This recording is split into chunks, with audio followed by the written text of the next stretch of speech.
It is a heartbreaking week in my community. We have lost another child to suicide, and my heart aches for his family and his loved ones, but I am also angry that we all have been robbed of another beautiful life. One life is too many. And y'all, we are facing a suicide epidemic. And we continue to ask, what would cause someone to go to such a dark place that death seems more appealing than life? What would cause that? We need to stop asking what and start talking about who. Who causes that? Jesus calls him the ruler of this world, Satan. Yes, he is real, and he is behind every evil and wicked thing in this world, including suicide. And we continue to try to come at this epidemic logically. We need to stop thinking logically and start thinking theologically. Our children need to know to the very core of their being. We need to know to the very core of our being that we didn't come out of a puddle of mud. We were created by the creator of the universe, and the world doesn't define us. We are defined by the creator who loves us so much, he was willing to die for us. In John 10, Jesus calls himself the Good Shepherd who is willing to lay down his life for his sheep. He proved that to us on the cross. In that same passage, he calls Satan the thief who comes to steal, kill, and destroy. The thief who comes to steal. That word in the original language that Jesus used is klepto, and it means something far more nefarious than just stealing a pack of gum. It means rebellion against God. When the enemy strikes, it is an act of rebellion against the Creator. The enemy comes to steal.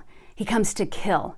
That word in the original language that Jesus used is thuo, and it means to sacrifice an animal, slaughter an animal on an altar as a sacrificial offering to a deity.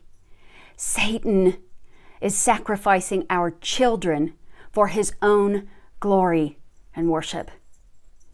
He comes to steal, he comes to kill, and he comes to destroy. That word, apalume, means to separate from God, and that is Satan's ultimate goal, to usurp the authority of God and become God himself. And the world is putting that crown on his head by glorifying death through television, movies, music, video games, whatever it is that glorifies death is glorifying the enemy of this world. Y'all, it has to stop. Christ followers must speak life into our communities. Get over being afraid of talking about Jesus in our homes and our schools and our workplaces and on social media. Stop worrying about being rejected or even being persecuted, because if we don't begin to stand for the one who gives us life, we don't stand a chance with the one who comes to steal, kill, and destroy. Y'all, I have been in that place where death seemed more appealing than life. I have gone to that deep, dark hole of despair, and the light of the world met me there. He will meet all of us there if we will seek his face. In a couple of months, Christ followers are going to gather in Casper, Wyoming, a city that has one of the highest suicide rates in the country. We are going to gather and speak life into the lives of hurting people. If you are hurting, please come to Pain to Praise. Bring your anger, bring your disappointment, bring your grief, whatever it is that is in your heart. God can take it and he can turn it from pain to praise.